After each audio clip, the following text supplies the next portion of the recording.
Good morning students. हम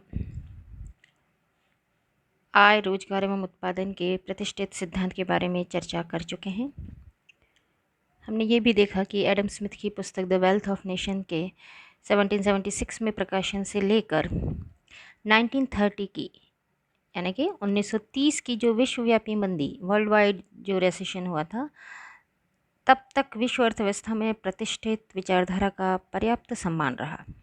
किंतु आप वाकिफ़ होंगे कि तीसा की महान मंदी के समय यानी कि 30 के दशक में जो महान मंदी आई वर्ल्ड वाइड, उसके समय प्रतिष्ठित विचारधारा को एक प्रकार से असफलता मिली, क्योंकि विश्व अर्थव्यवस्थाएं जो कि मंदी के गर्त में जा चुकी थीं, ऑटोमेटिक प्राइस मैकेनिज़्म जो कि प्रतिष्ठित अर्थशास्त्रियों ने एक सुझाव दिया और उसके वो अनुयायी थे कि किसी प्रकार का कोई हस्तक्षेप नहीं होना चाहिए, लेज़र फेयर पॉलिसी ही अर्थव्यवस्थाओं को अपनानी चाहिए, अर्थव्यवस्था अपने आप पूर्ण रोजगार पर आ जाएंगी और जो भी बेरोजगारी और मंदी से उत्पन्न समस्याएं हैं वो अपने आप स्वतः ही अर्थव्यवस्था से खत्म हो जाएंगी। लेकिन ये सभी मिथ्या धारणाएं निकली। इस प्रकार से प्रतिष्ठित विचारधारा को गहरा आघात लगा और इस विचारधारा के प्रति जनमानस में एक अविश्वास उत्पन्न हो गया, या यूँ कह दीजिए कि विश्वास समाप्त हो गया। वैसे तो प्रतिष्ठित अर्थव्यवस्था में माल्थस से के नियम का कट्टर विरोधी थे, लेकिन उसने अति उत्पादन की समस्या पर ध्यान आकर्षित किया और इस विचारधारा की तीव्र आलोचना की। आप जानते हैं कि एक महान अर्थशास्त्री जॉन मैनार्ड कीन्स की एक पुस्तक है the general theory of employment, interest and money. बच्चों, ये कीन्स की पुस्तक का नाम है, जो कि 1936 में प्रकाशित हुई थी। इसमें कीन्स ने प्रतिष्ठित विचारधारा एवं रोजगार सिद्धांत की बहुत कटु आलोचना की है और इस महान ग्रंथ, जिसे हम जनरल थ्योरी कहते हैं, जनरल थ्योरी के नाम से भी आप परिचित होंगे, ये काफ़ी लोकप्रिय है। कीन्स की जो जनरल थ्योरी के नाम से ही हम जानते हैं। इन्होंने जनरल थ्योरी में नए रोजगार सिद्धांत का प्रतिपादन कर आर्थिक विचारधारा में क्रांति ला दी और रोजगार के प्रतिष्ठित सिद्धांत की कई प्रकार से आलोचना की। उनका कहना था कि पूर्ण प्रतियोगिता एक काल्पनिक और मिथ्या धारणा है, जो कि प्रतिष्ठित अर्थशास्त्रियों ने उसे अस्तित्व में माना था। इसी प्रकार से कीन्स ने जे.बी. सेक द्वारा दिए गए पूर्ति अपनी मांग स्वयं उत्पन्न कर लेती है, इसे भी भ्रमात्मक बताया, दोषपूर्ण बताया। Supply creates it's on demand. जब हमने प्रतिष्ठित सिद्धांत के बारे में स्टडी किया तो आपको बताया गया था कि इनकी कुछ मान्यताएं थी और इसमें से मुख्य मान्यता थी कि supply creates it's on demand, पूर्ति अपनी मांग स्वयं उत्पन्न कर लेती है। लेकिन ये भी दोषपूर्ण साबित हुई। कीन्स का ये मानना था कि जब तीसा की मंदी के समय अत्यधिक उत्पादन हुआ, बिना बिका हुआ माल रखा था, ऐसी स्थितियों में पूर्ति हो रही थी लेकिन मांग क्यों नहीं हुई, क्या कारण रहे, इसलिए इसकी कटु आलोचना की गई। इसी प्रकार से मजदूरी दरों में कटौती को बेरोजगारी का एकमात्र उपाय बताने वाले प्रतिष्ठित अर्थशास्त्रियों ने ये नहीं देखा कि मजदूरी में बढ़ोतरी तो संभव है, लेकिन श्रमिक संघ इसका सदैव विरोध करेंगे। और सामान्य कटौती से क्या होगा कि आप मजदूरी में कटौती करके लोगों को रोजगार तो दे देंगे, लेकिन श्रमिकों की आय और क्रय शक्ति क्या हो जाएगी, कम हो जाएगी और मांग बढ़ने की बजाय और घट जाएगी। तो जिस मांग की कमी है, डिमांड डेफिशिएंसी जिस मार्केट में चल रही है, वहाँ यदि मजदूरी की दरों को घटा दिया जाए तो ये स्थिति और भयावह हो सकती है। इसी प्रकार से प्रतिष्ठित सिद्धांत व्यापार चक्रों की व्याख्या करने में भी असमर्थ रहे हैं। उन्होंने बताया कि मुद्रा की मांग की भी अपूर्ण व्याख्या की है, क्योंकि मुद्रा की मांग केवल लेन देन या विनिमय के उद्देश्य से ही नहीं होती है। जैसा कि प्रतिष्ठित अर्थशास्त्रियों ने बताया, मुद्रा संचय का भी साधन है। लोग केवल लेन देन के उद्देश्य से ही मुद्रा की मांग नहीं करते, वो सट्टा उद्देश्य के लिए भी मुद्रा की मांग करते हैं। तो प्रोफेसर कीन्स ने कई प्रकार की आपत्तियाँ प्रतिष्ठित सिद्धांत द्वारा जो मान्यताएं दी गई है और जिसको होना उन्होंने संभव बताया, उन्होंने प्रैक्टिकली तौर पर जब ये 1930 में असफल हो गई, तो ऐसे में एक नए सिद्धांत की आशा विश्व अर्थव्यवस्था को अर्थशास्त्र विषय से रही कि कैसे इस विश्वव्यापी मंदी से बाहर निकला जाए। इसके लिए कीन्स का रोजगार एवं आय सिद्धांत जो जनरल थ्योरी में दिया गया है, तो कीन्स ने अपनी जो पुस्तक थी जनरल थ्योरी में प्रतिष्ठित विचारधारा की कड़ी आलोचना की और कीन्स के रोजगार सिद्धांत को ही आय एवं उत्पादन निर्धारण का सिद्धांत माना गया। कीन्स के अनुसार आय एवं रोजगार का अर्थव्यवस्था की जो स्तर है, मतलब कीन्स ने ये बताया कि आय एवं रोजगार का स्तर अर्थव्यवस्था की प्रभावपूर्ण मांग पर निर्भर करता है। किस पर निर्भर करता है बच्चों? मांग पर। इसके साथ ही उन्होंने कई प्रकार की आर्थिक समस्याओं के विश्लेषण में उपभोग प्रवृत्ति, पूंजी की सीमांत दक्षता, या इसे कई बार हम सीमांत क्षमता भी बोल सकते हैं, मार्जिनल एफिशिएंसी ऑफ कैपिटल, तरलता पसंद की यानी लिक्विडिटी प्रेफरेंस, ऐसी कई नवीन जो नई धारणाएं प्रयोग में आ रही हैं। तो इसका प्रादुर्भाव भी कहाँ से हुआ है? कीन्स की एक प्रमुख बात यह है कि इनका पूरा विश्लेषण अल्पकाल से संबंधित है। आप ध्यान रखेंगे इस बात को कि प्रतिष्ठित अर्थशास्त्री संपूर्ण विश्लेषण जो है रोजगार, आय एवं उत्पादन का, वो दीर्घकाल में मान के चल रहे हैं, लेकिन कीन्स का विश्लेषण अल्पकालीन है। इसमें रोजगार की मात्रा राष्ट्रीय आय या उत्पादन पर निर्भर करती है। अब हम देखेंगे कि कीन्स का ये जो रोजगार एवं आय का सिद्धांत है, ये मुख्य रूप से प्रभावपूर्ण मांग पर निर्भर करता है। तो ये प्रभावपूर्ण मांग क्या है? कीन्स के अनुसार क्या आय एवं रोजगार का स्तर जो है वो अर्थव्यवस्था की प्रभावपूर्ण मांग पर निर्भर करता है? बच्चों, प्रभावपूर्ण मांग यानी इफेक्टिव डिमांड। तो पहले हम ये देख लें कि इफेक्टिव डिमांड क्या है, प्रभावपूर्ण मांग क्या है। कीन्स के आय और रोजगार सिद्धांत का प्रादुर्भाव या प्रारंभिक बिंदु जो है वो है इफेक्टिव डिमांड या प्रभावपूर्ण मांग। ये प्रभावपूर्ण मांग क्या है? इससे तात्पर्य है कि अर्थव्यवस्था में वस्तुओं एवं सेवाओं को खरीदने की सामर्थ्य से है। बच्चों ध्यान दीजिएगा, किससे है? सामर्थ्य से।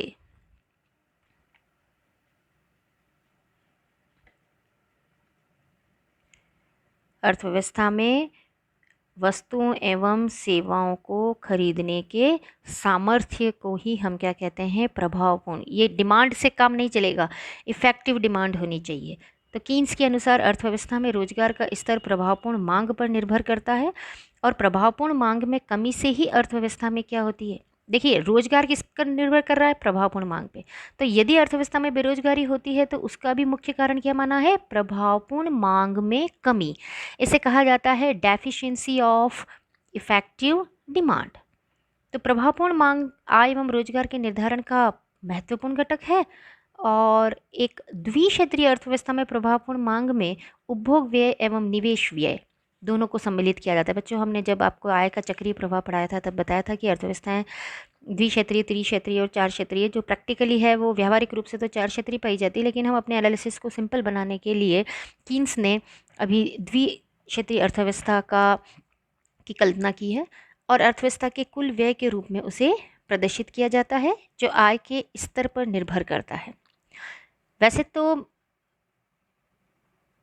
प्रभावपूर्ण मांग एक मनोवैज्ञानिक तथ्य है, यानी कि इट्स अ साइकोलॉजिकल एस्पेक्ट, कि आय में वृद्धि उपभोग में वृद्धि करती है, किंतु उपभोग में होने वाली वृद्धि आय में वृद्धि की तुलना में कम होती है।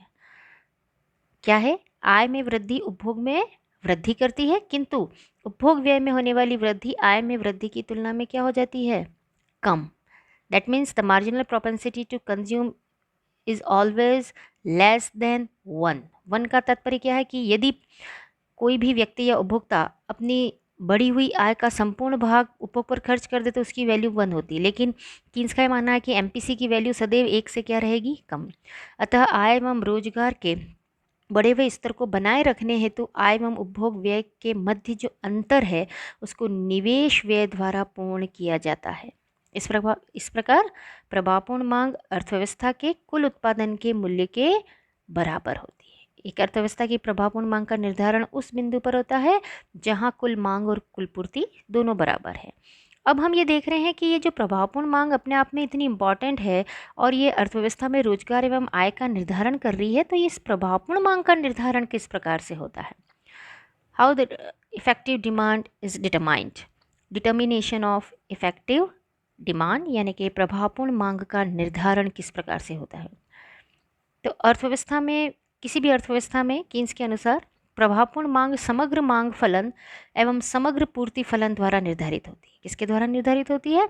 समग्र मांग फलन और समग्र पूर्ति फलन द्वारा प्रभावपूर्ण मांग का निर्धारण होता है। और प्रभावपूर्ण मांग पर ही निर्भर करता है कि अर्थव्यवस्था में रोजगार आय का स्तर क्या होगा।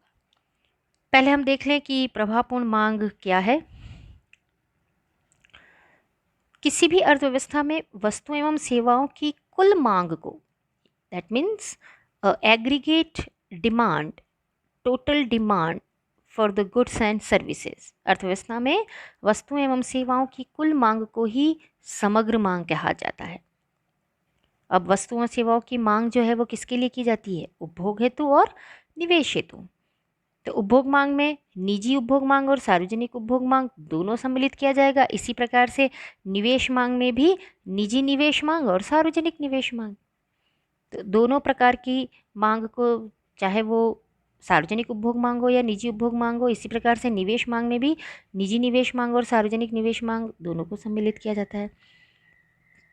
तो इस प्रकार से aggregate demand equals to C plus I, यहाँ आप ध्यान देंगे, aggregate demand AD equals to C plus आई,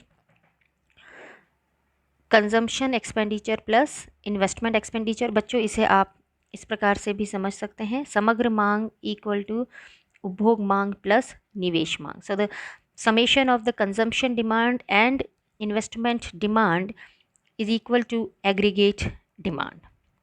इसे हम एक डायग्राम के माध्यम से भी देख सकते हैं, आप ध्यान देंगे।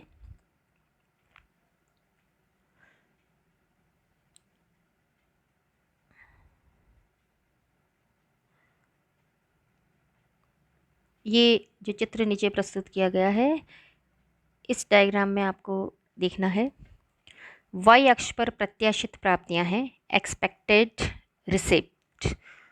रिसिप्ट प्राप्तियां किससे होगी? वस्तु और सेवाओं को बेचने से। और y अक्ष पर दर्शाया गया है रोजगार का स्तर। y अक्ष पर क्या बताया है? रोजगार का स्तर। और x अक्ष पर बताया गया है रोजगार का स्तर, और y अक्ष पर क्या बताया गया है? प्रत्याशित प्राप्तियां। और रोजगार का स्तर ON 0 होने पर कितना है? ON 0। इस पर प्रत्याशित प्राप्तियां कितनी है?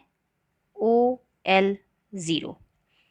इससे स्पष्ट है कि इसी प्रकार से जब रोजगार N0 से बढ़कर N1 हो जाए, N0 से बढ़कर N1 हो जाए, तो प्रत्याशित प्राप्तियां L0 से बढ़कर, मतलब OL0 से बढ़कर OL1 हो जाएगी।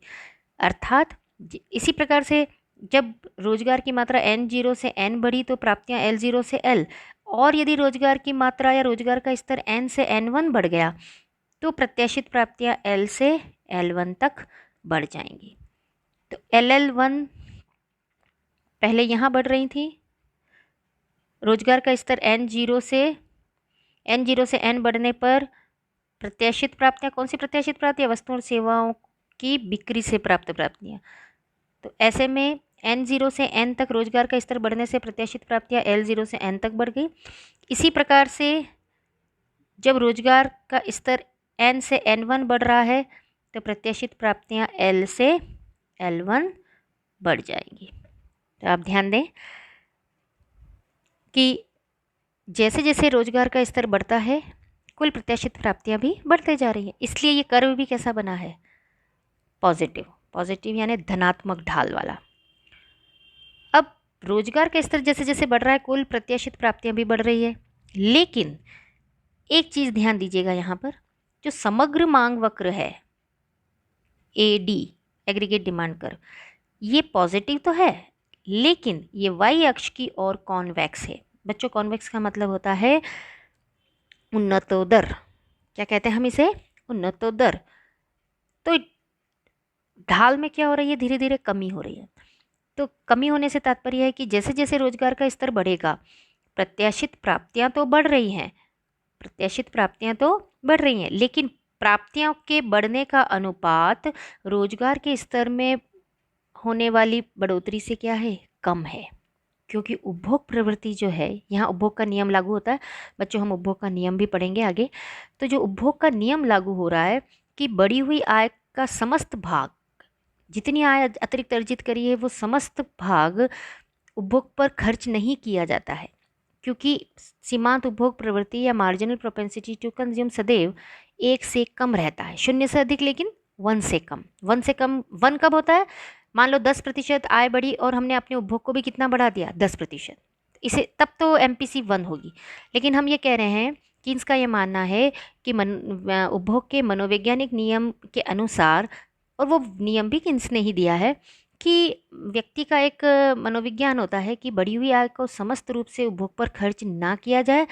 उपभोग को भी बढ़ाएंगे लेकिन बढ़ी हुई आय के अनुपात से कम। मान लीजिए कि जैसे आय बढ़ी 10%, तो उपभोग बढ़ेगा जरूर, इसलिए ये पॉजिटिव बना है, लेकिन उपभोग में होने वाली वृद्धि, उपभोग मतलब मांग, तो मांग में होने वाली वृद्धि 10% से कम होगी। इसलिए ये कर्व कैसा बना है? Convex to Y axis, Y अक्ष के उत्तरोत्तर। इस प्रकार से हम कह सकते हैं कि कुल मांग से क्या तात्पर्य है? उस विक्रय की प्राप्ति से, विक्रय मतलब बेचना, और बेचकर क्या प्राप्तियां प्राप्त होगी, जिसे कि रोजगार के किसी विशिष्ट स्तर पर उत्पादित वस्तुओं सेवाओं के विक्रय से प्राप्त की आशा की जाती है। तो कुल मांग क्या है? कुल मांग वह मांग है जो कि विक्रय प्राप्ति से, जिसे रोजगार के किसी भी विशेष स्तर पर, ये कोई भी स्तर हो सकता है, उत्पादित वस्तुओं एवं सेवाओं के बिक्री या विक्रय से प्राप्ति की प्रत्याशा की जाती है। ये था पहला समग्र मांग फलन। प्रभावपूर्ण मांग के निर्धारण का पहला तत्व हमने पढ़ा है, aggregate demand function. Now come to the second component और second determinant of effective demand, यानी कि प्रभावपूर्ण मांग का के निर्धारण का दूसरा जो घटक है, दूसरा जो तत्व है, वो है समग्र पूर्ति फलन। ये समग्र पूर्ति फलन क्या है? ये अर्थव्यवस्था में उपभोग एवं निवेश के लिए उपलब्ध वस्तुओं एवं सेवाओं की कुल मात्रा को ही हम क्या कह रहे हैं? समग्र पूर्ति वक्र। और रोजगार के किसी निश्चित स्तर पर उत्पादित उत्पादन की बिक्री से जो राशि, यानी कि जो मूल्य उद्यमी को अवश्य मिलना चाहिए। बच्चों, आवश्यक से क्या मतलब होगा?